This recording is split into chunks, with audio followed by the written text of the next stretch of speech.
serves. So start thinking about that now. This project is called the soft slab cups or canisters. So you guys have a choice. You can make cups which are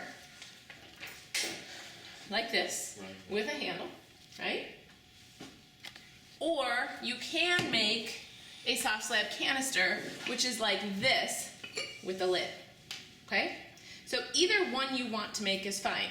My requirement is if you make canisters, you have to make 2 canisters, and if you make cups, you have to make 2 cups. It's not 1 cup and 1 canister, and the reason for that is because I want this to not necessarily be a set, like 2 identical things, but these 2 things are more like a series, meaning you're making 2 things that belong together.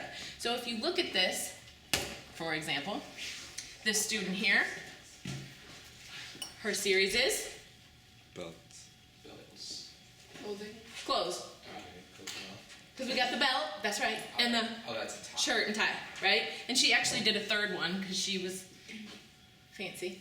And we had the jeans, right? So she had, her theme was like clothes. They can be very, very simple too. They don't have to have a theme like this. These are some of my absolute favorites. And she just went with sort of like a pattern that kind of goes together. These 2 mugs still look like they go together. So you don't necessarily have to make it clothes, or we had over here the cow and the pig, which is like the farm animals, right? You can do something like that if you want, but just as long as those 2 pieces go together. So that being said, if you choose canisters, 2 canisters. If you choose cups, 2 cups. If you finish 2 and you want to do a 3rd, you can do whatever you want, because at that point it's extra credit. But the 2 that you're turning in for a grade, I want to be the same. Okay? So, that being said, let's get to the requirements for this assignment. And where did my extra handouts go? Here they are. The first is that if you are making, you have to make 2, right? So either 2 cups or 2 canisters. That's the first thing.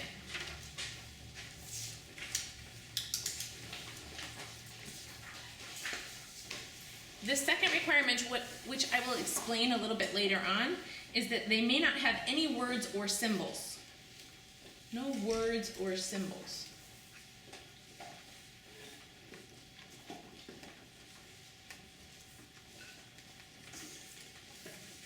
Third one is if it's a cup, it has to have a handle, and if it's a canister, it has to have a lid.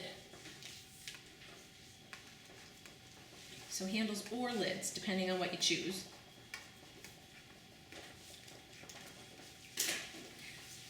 Fourth requirement is that it has to have be soft slabs. So that's our construction technique. Last one was coils, this is soft slabs. And as far as the size requirement, we're looking for something between 3 and 6 inches.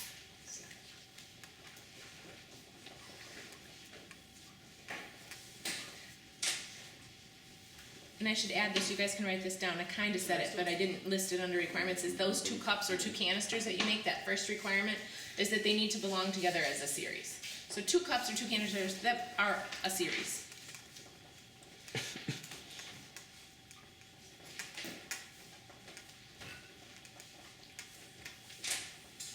Okay, so just to repeat, 2 cups or canisters that are series, no words or symbols can be used on the pot.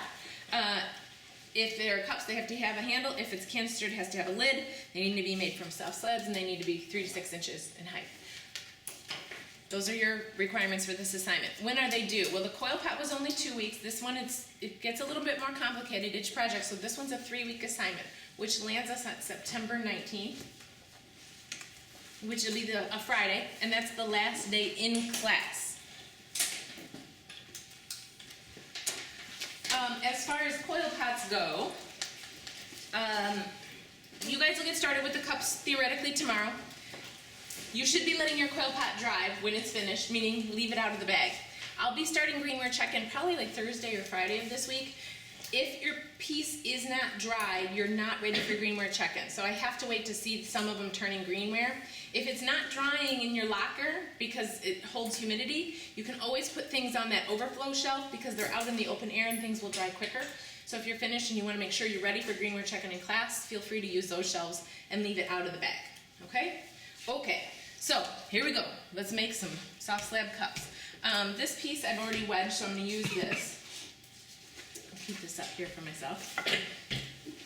And the first thing I'm going to do after I wedge is take, where's my tools? A piece of clay to roll for the slab body of the piece. And I'm going to start my demonstration with just what I would consider to be a cup, and then at the end I'll show you how you would add a lid on. First tip is, the nicer the piece of clay is that you start with, the nicer the slab that you're going to roll is going to be. So if you start with a chunk of clay that looks like poo-poo caca, when you roll your slab is going to look like poo-poo caca. So take the time before you begin to roll it, if there's any lumps or bumps,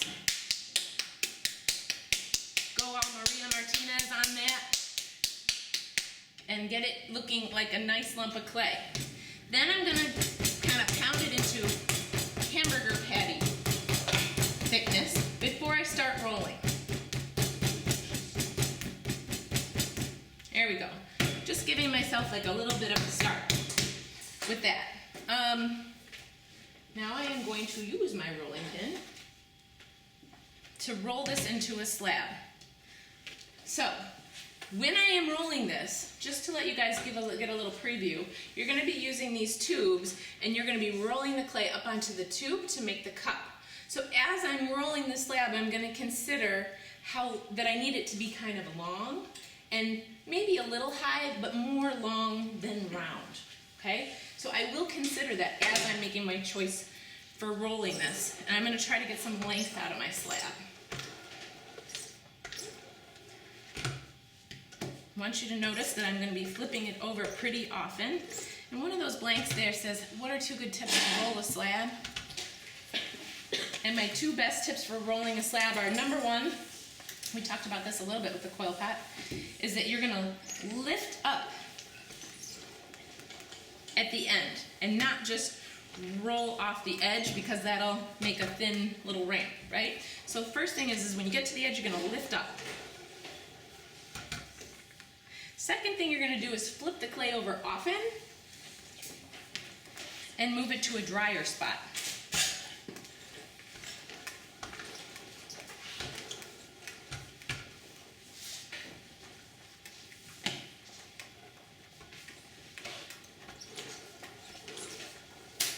I'm looking for my slab to be about 1/4 of an inch thick. That is also on your handout. About 1/4 of an inch thick.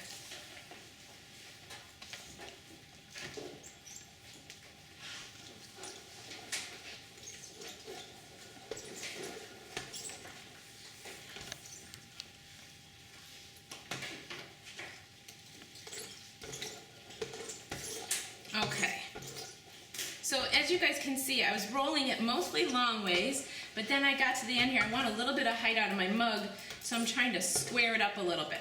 So I want a sort of an oblong slab to start with here. Okay? If you make it nice and round, it might be a good slab, but it may not reach all the way around the tube. Okay. First thing I have to do is I have to start with the straight edge, and you're basically going to end up with a really long rectangle. So the straight edge on the bottom, I'm going to use the ruler, but I'm not measuring anything, I'm just making a straight line. So I'm going to chop off some of this rough stuff here and give myself a straight edge to measure from. Then I have to think about the height for my mug. So how tall do you guys think I should make this? I don't know how much height I've got. What, 4 did you say? Yeah, 4. 4? All right, I got 4. I can do 4. So I'm going to, for this part, measure. Okay, so now that I have my straight edge, I know I want a 4-inch high mug. So I'm going to make a mark, line my ruler up on the edge here, make a mark at 4 inches. Then I'm going to slide my ruler down. I'll move this sucker. Hi. Uh-oh. Jasmine?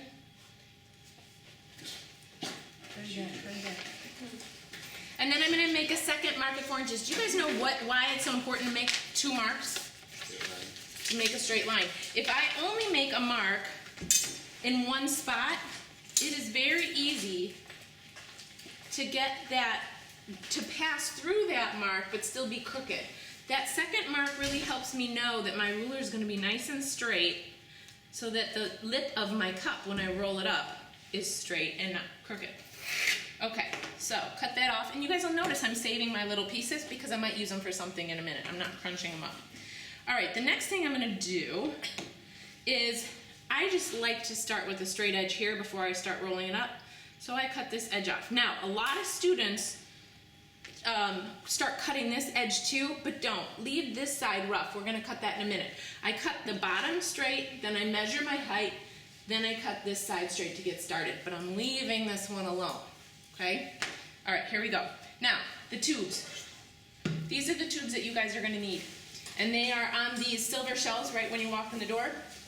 They're underneath the canvases on the bottom shelf. You can use any tube you want. There are some varying sizes. So if in your head you want to have more like a low, shallow soup cup, you know, drink your cup of soup out of, you can do that. And they can be wider. Or if you want your standard sort of coffee mug, you may want it to be narrower and have some height. Okay? So think about that as you're looking at the choices for the tubes. But I will say if you choose one of these black tubes, a lot of them have this kind of white end at the top. Don't use this side because you'll get that shape in your mug. You want a straight side. So use the side that doesn't have that white part. Now, how am I going to make it so the clay doesn't stick to this tube? Because you guys can see, plastic clay will stick to this really, really easily, and that's not going to work so well. Any ideas?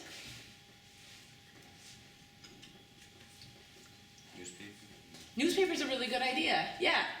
Something, you want to put something around this tube that's going to release this from the clay from the tube, right? Now, the newspaper would work. I find paper towel is just a little bit softer, so it's easier to use, but it's the exact same concept.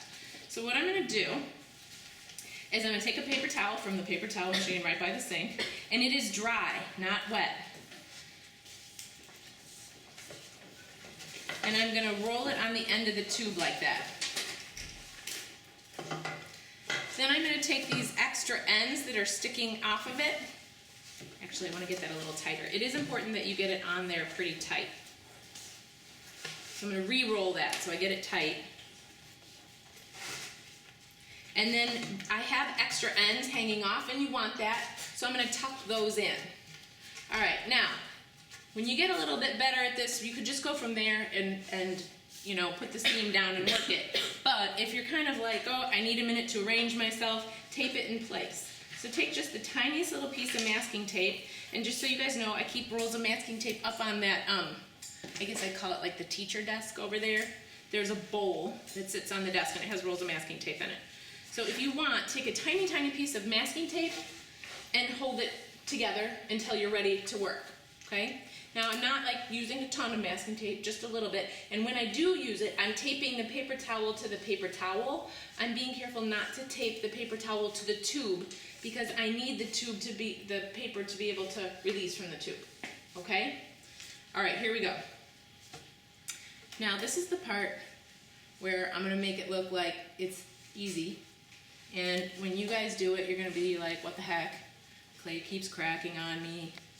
This is hard. So I mentally would like you guys to prepare yourselves right now that the first two mugs that you guys make will probably not be the ones that you use.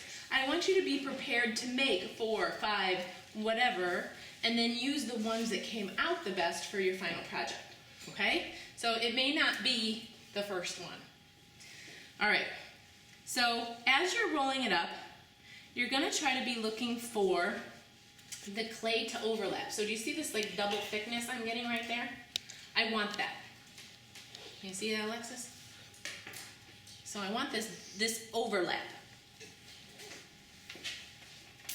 And I want like a significant overlap, like 2 inches or so, because it makes it easier for me to do what's coming next. Okay, so after I have like a 2-inch overlap, now I have this little extra stuff that I told you guys to keep there. Now I can just chop it off because it's more than I need. So I'll get rid of that right now. Now I'm gonna flip it so that overlap is up at the top here. Gravity will play a big role in this. I'm very used to handling the clay, so I constantly keep it from loosening up on the tube, but you have to be conscious when you're doing this of, you know, the clay loosening up on the tube. You want to keep it tight around the tube. This is one of those things right now that I'm going to show you that students struggle with. It's kind of like, you know, when you have to like pat your head and rub your belly at the same time. You guys ever have to do that? Yeah, I know, it's Tuesdays or early morning. What's that? My parents make me do it. Your parents make you do it? That's unfortunate. It's for entertainment. But it's challenging to do two different things at the same time, right? That's the whole thing with that.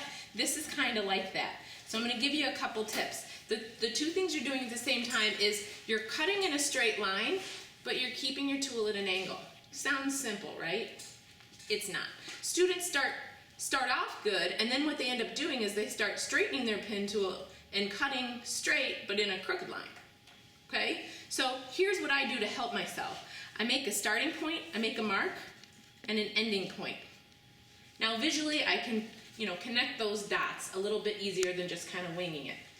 Then what I'm going to do is I'm going to put my pin tool, and I want you to see that I put it right smack dab in the middle of that double thickness. See that?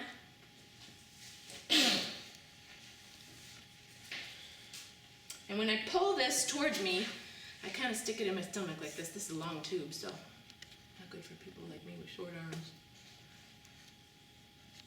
And I'm going to pull it at an angle. You see my tool stays at a 45-degree angle, and I see that mark that I left. So I'm keeping my tool at an angle and I'm drawing in a straight line. Okay? Easy, right? No problem. So then what you're going to do is remove the extra clay. This is just like when we did the coil pot and you had it wrap around and you cut the two layers so that they fit perfectly. Same thing. So I removed this outside. Now I'm going to be careful to hold the cup in place. I'm going to pull this back gently to remove this piece, and then this little bevel cut will stick right back underneath there, theoretically, at a perfect fit, right? Magic. Okay? So I take a lot of time on that because it's one of those things, like I said, it looks like no problem, but it might take you a couple of times to do that. All right, now I'm just going to lute this all together. And if you guys have cracking when you roll it up on the tube, best advice is the faster you get it on the tube, the less you dilly-dally with your rolling and all that stuff, the less cracking you're going to get. But if you do get cracking, you can take your rib tool that's in your toolkit, and it's got these ridges on the one side, and while it's still on the tube, you can use a rough side and then flip it over to the smooth side and remove any cracks that might have formed. Do be careful of the lip when you're doing this, because you don't want to damage the lip of the cup. Okay, so there we go. So now I've got the walls of the cup, and now I need to do the foot, okay? So do I have a piece that's large enough? No, not this time. So I'm going to take the rest of this clay. I'm going to roll another little slab. Sometimes I have a piece in my scrap that's big enough for me to do this, and I don't have to roll another piece, but this time I just don't. So, start again. This time, I'm not going for length, I'm just trying to get the bottom of the piece, so any old direction will do. Also, if you see, when you're rolling your slabs, two little things about rolling slabs. If you see, just put this down for a second so you can see, a blister form. Sometimes you'll be rolling slab and you'll see like a little bubble. If you see a blister, that's an air pocket that didn't get out when you wedged it. So if you see it, take your pin tool, poke a couple holes in it, and then smooth it over. Get rid of that little blister, because that's the thing that could make it explode. And you will see them look like little bubbles on the surface. The other thing is when you're rolling this, if your clay is sticking to the canvas, I see a lot of students start like clawing away at the clay and then they destroy their slab. Here's a better way to remove it. If it's really, really stuck and you can't get it off, lift the canvas itself, and then I'm supporting the slab in this hand, and then peel the canvas back from the slab, and you'll be able to get this removed a little bit better, okay? Okay, so there's my piece that I'm going to use for my foot. Way bigger than I need, but that's okay, I got extra. I can make my second cup with this one too. And what I'm gonna do is I'm gonna cut right around the edge. I'm not leaving any space at all. I'm just cutting right up to the edge there. Then I'll take this piece of clay off. I could save it for something else.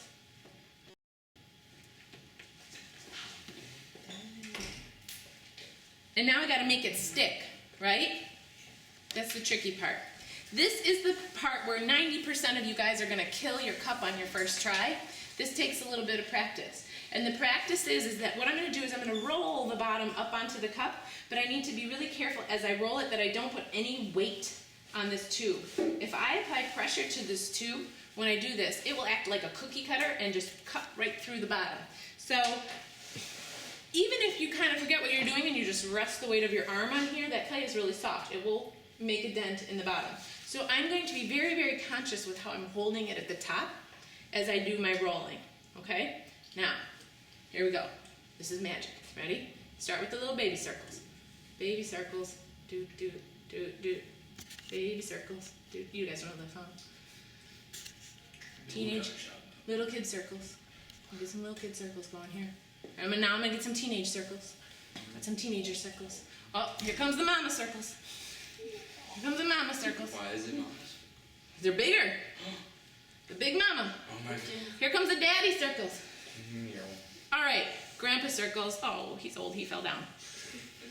That's not funny. I knew that. All right, so now I've kind of rolled that little edge up. And again, if I apply pressure to the tube right now, I'm gonna roll this and make it all, like wobbly on the tube. So I am allowing the weight of the clay and nothing else to get that luted together. Now, if you have a little line there, you can use your rib tool again to get it blended. But that is a perfectly luted on foot. Now you can take your tube out. When you take your tube out, you take the tube out first, and then you take the paper towel out, okay? But I want to show you something before I take the towel out. One of the questions is, how do you wrap this up overnight, right? Well, a couple of things. If you get to the point where you're ready to attach the foot, but the bell is going to ring and it's time to clean up, I do not want you to leave the tube in the clay. Number one reason is because as clay dries, it shrinks, and it will shrink around the tube and then you won't be able to get it off. But it also doesn't really fit very well in your locker, right? So if you're to the point where you need to clean up, but you're not ready to be done with the tube, I want you to take it off the tube, leave the paper towel intact, and then you're gonna wrap it really tightly in a plastic bag, okay? So I think the question, what number is that? 7. Number 7, how should you store your pieces overnight? If you want it to stay plastic, number 1, take the tube out.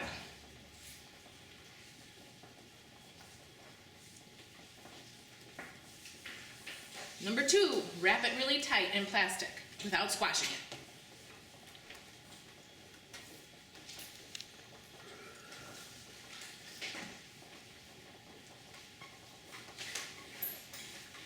All right, so this is a little challenging, but it can be done. So the next day when you come back in, the paper towel is still there, so you should be able to take that tube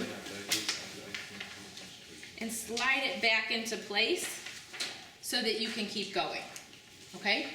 Now when you're done with the tube and you don't need it anymore, then just take the whole thing apart, okay? Now I'm going to, there's a little seam on the inside of the cup which I'm gonna lute, and I'll probably have to use my wood tool to get down into that seam, just to kind of get it blended in.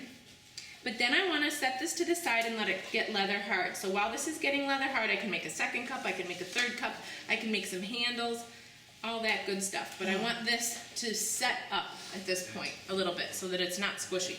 All right, so let's look at the blanks and make sure I got most of them before we move on.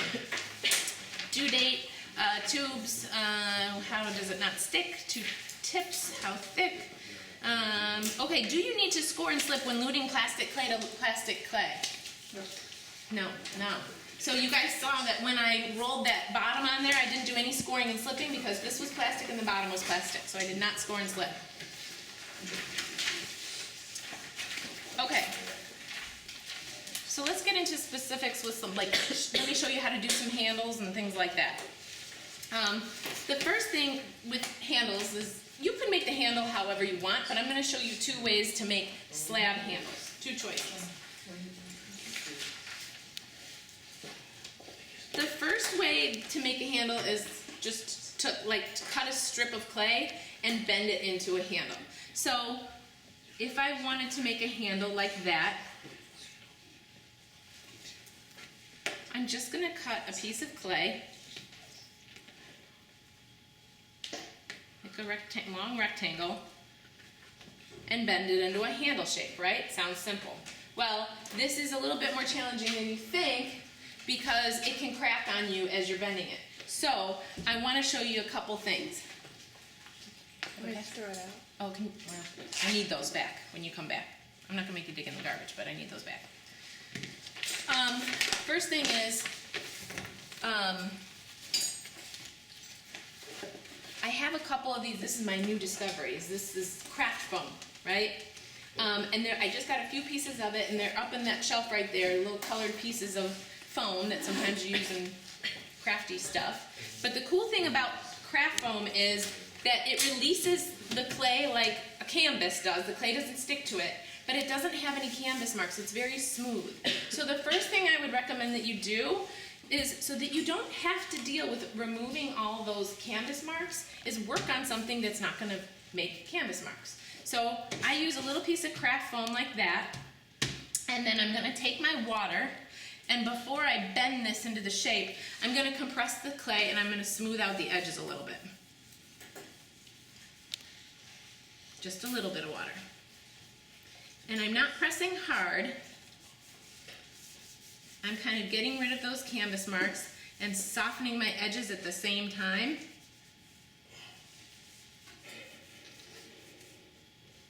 I can make decorative ridges in there if I want to with my fingers, just to kind of make it look fancy and cool. And then I'm going to compress the other side a little bit too. So smooth out my edges, compress that side. That is really going to have you have a nicer handle than just cutting a slab and bending it. Now, when I go to bend it, because I've taken the time to compress that clay and add a little moisture to it, it's going to bend a lot easier without cracking. The other thing is people don't tend to bend it enough. I want you to bend it into like a C shape, because we're not going to use the entire handle. We're going to cut some of it off. Okay? So you're going to bend it into like a hard C shape, or at least the top into a hard C shape, and set it on its side to dry, to leather hard. Okay, so that being said, since I brought that up, let's talk about handle size. All right, here we go. How do you know how big to make your handle? Easy, you don't. Easy, you don't? Really? I think you guys will probably all have an instinct on what's acceptable size. So let's talk about this. What? What do you guys think of my handle? Check it out. I love it. You love it? Yeah. Think it's a good size? Not so Right? much? Wrong. So intuitively, you guys kind of know that, I'd probably have to put my whole arm through this and do like bicep curls to drink. This is like enormous. It's so huge.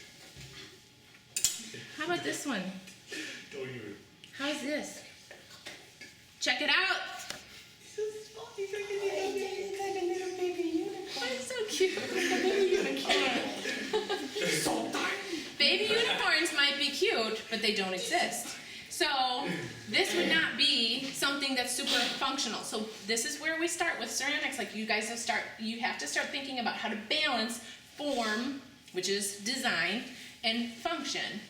Like how it looks versus how well you can use it. This is not super functional. So you guys all have a homework assignment tonight. You ready for it? No. It's really hard. Is it? Okay, so I want you to go home, and I know it's hot out, so you can drink water if you want, not hot chocolate. But, I want you to go into your cupboard, and a lot of times in your cupboard, you'll have a tendency to choose the same mug, like that's your mug, like that's the mug you like. Yep. You guys have that, right? Right there. All right, I want you to find that mug that you like, and I want you to drink out of it, and I want you to be really conscious when you're drinking out of it, what it feels like in your hand, and how many fingers do you use to slide through the handle. Are you a one-finger drinker? Are you a two-finger I know drinker? anybody who's a one finger. I am. What? I like one-finger You're drinker. nuts. I'm a one-finger drinker. You're nuts. Are you a two-finger drinker? Are you a four-finger drinker? Just like your whole finger. So No, that's how your manager does it. that's the key when you're looking for the size of a handle. All right, so let me bust out my leather hard handles here. So here's one I made the other day. And it's stiffened up to leather hard. However, it has a little bit of flexibility to it. Okay? Guys listening? Okay. A little bit of flexibility. It's not floppy like the one I just made, but it's got a little bit of flexibility. That's what I want. Okay? When it gets there, I'm ready to attach it to the cup. So when I'm thinking about the size and I hold it there, I'm going to go, you know, if I didn't know any better, that doesn't look that bad. But man, I'm a two-finger drinker, and look at how far away my knuckles are from the barrel of that cup. You see that?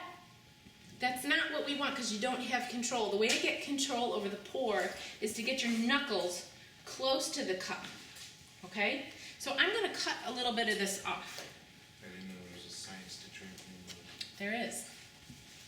Science for everything. Ceramic arts. Duh.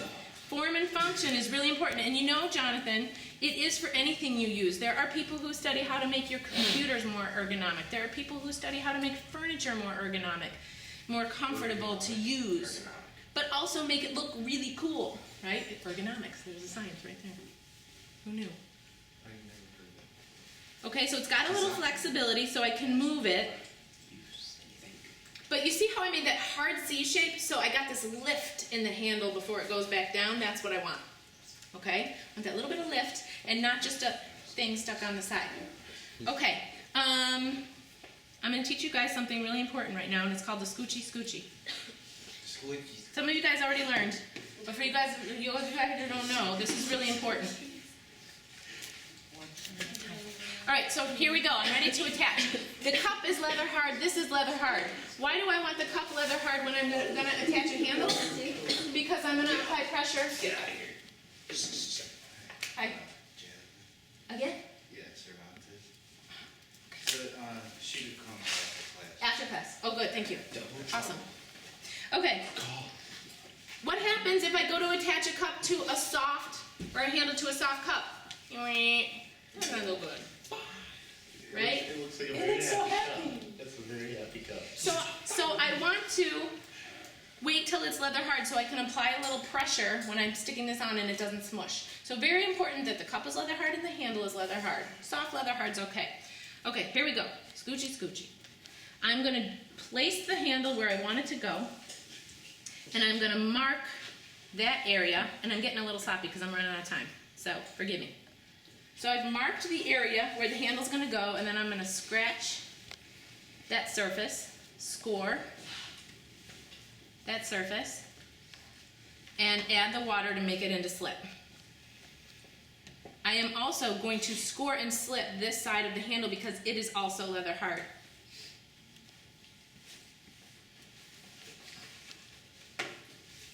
All right, here's the important part. Now I could just stick it on there and it might stick, but the really important thing is that you're going to apply a little bit of pressure and wiggle it back and forth to squish the air out when you do that. I like to call that the scoochy scoochy. The scoochy scoochy. And actually these are a little bit on the soft side. They should be a little stiffer, but we're gonna roll with it. Okay, ready? Now, really important when I'm doing this wiggle that you guys all say, scoochy, scoochy, scoochy, scoochy. Ready? Okay. Okay, ready. Scoochy, scoochy. Oh, that's good. Scoochy, scoochy, scoochy, scoochy. Scoochy, scoochy. That's good. You guys are gonna be good. Scoochy, scoochy. All right. You guys are good. You guys are good. These guys, their handles are gonna be solid, man. All that scoochy, scoochy. He is. All of that. All right, so look. Do you guys see how the slip squishes out? When I did that, that's what you want. You want that slip to squish out the sides. That is gonna make a nice, firm attachment. That is all you need to do. You can wipe away the extra slip, but you do not need to add clay. If you leave this alone and let it set, that is gonna stay in place, okay? So, That's the one kind of handle. The other choice for the handle is just to cut one out. So let's say you want to go with something a little crazier, more geometric, for example. You can just I don't know, let's get crazy. And again, I would use craft foam so that I'm not getting canvas marks. The easiest way to avoid canvas marks, whoa, fancy. Oh, yeah. And I'm just gonna stick it on there for now, but Look at that. I just cut a piece out of the slab. All right, so let's talk a little bit, one more thing with form and function with handles, which is not only the size, right, but the shape of it. So in terms of form and function, let's say you're like super enthusiastic and you're like, all right, I am gonna make a weather pattern theme for my mug. I'm gonna do sunshine and rain. And on my rain cup, I'm gonna make a lightning bolt handle. Zow. Yeah, I said zow. Here's my lightning bolt. Yeah. That is super cool. Ta-dam. Now, that's a good handle in terms of size. Let's talk about drinking out of that handle. Ow. Ow. Ow. So, not only do you need to think about the size, but you need to think about how sharp the edges are, because in terms of form, this might be really cool, but in terms of function, it doesn't balance. Okay? All right, so let's get to the decorating, and then I still have to show you how to make a lid. So, the two most common things that students do to make their designs is, number one, they use carving. And carving, is that on there? No, I switched it. Did I get all the ones on the front? Are we ready for the back? Okay, let's flip it over. Oh, number one is relief sculpture. Relief sculpture. All right, and basically what that means is you're adding clay onto a flat background, so it looks like things are popping out. So relief sculpture means you're adding clay to a flat background. The danger with relief sculpture is that beginning students have a tendency to add too much clay, and that adds weight to the cup, and then you have to be like Hercules to lift your mug and drink your hot chocolate. You don't need to add much at all. So with this one in particular, and this one, I love to show these as examples because they demonstrate really well very shallow relief. Very shallow relief. And there's plenty of detail. You don't need to add an entire hunk of clay on.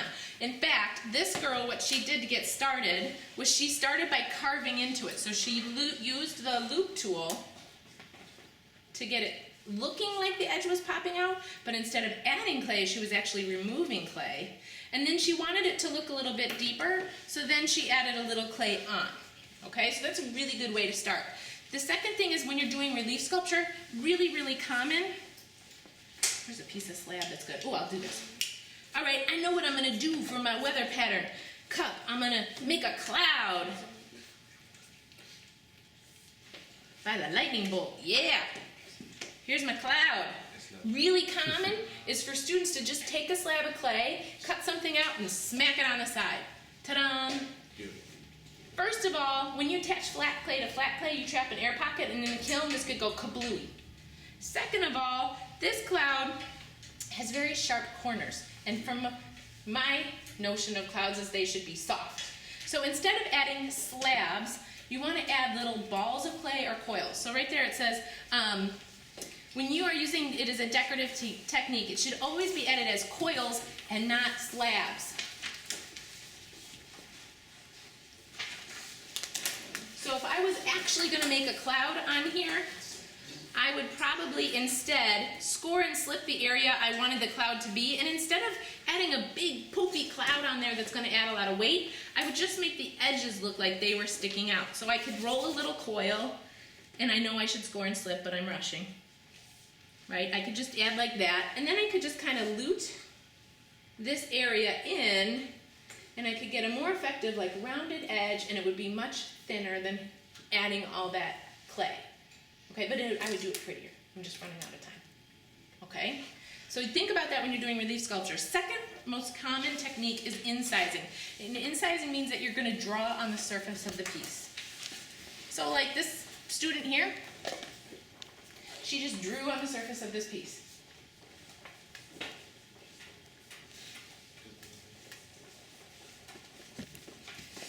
Okay, gotta go fast. When you incise, you should use a pencil or a wood tool, never a pin tool. When you incise, you should use a pencil or a wood tool, never a pin tool, and the clay should be leather hard. All right, I'm going to pass this around so you guys can feel it. This student, be careful because the handle broke and it might be slightly sharp, but I want you to feel this design and how rough it is, okay? This was done with the pin tool when the clay was not stiff enough yet. So you gotta imagine it gets kind of hard. The other thing about a pin tool is that the marks are too thin, and sometimes your glaze will get covered up. So when you're making a mark, a pencil is a good one, and actually it should be a little bit more leather hard than this because you see those little burrs are sticking. Ideally, it's hard enough that you can just brush those away. Okay? Those are the things that make it sharp. Or if you have a really sharp wood tool and you want a thicker line, a wood tool is also an okay thing to make a drawing with. See, okay? Oh, I still got time. Oh, don't get put away. I got 2 things to show you. I'm gonna do it fast. Okay, darting. If you want to make something that's not a straight up and down cup, like this, let's say you want to add a little shape to it, you can do something called darting. Darting needs to be done when the clay is plastic. So let's take this one back, re-straighten it, pretend that never happened. And the way I made this shape with this cylinder is that I cut out a piece that was kind of like an eyeball, and this you will have to play with to see how you want to do it. I cut out like an eyeball-y shape, and then I just squeezed those pieces together, and that made a cool little spot for me to place my handle. Bam! That doesn't work too well with it, but you know. So darting has to be done when it's plastic, so darting is an option, but it has to be done when the clay is really soft before you let it set to leather hard. Okay, last but not least is the lid. I can do this. I got 3 minutes, no problem. No, I'm going to use this one. Take this out. Okay, let's say I decide, nope, I'm going to make a canister. I know that I just broke my rule of using a poo-poo caca slab, but don't tell anybody. Okay. I know it's going on YouTube and all, but don't tell anybody.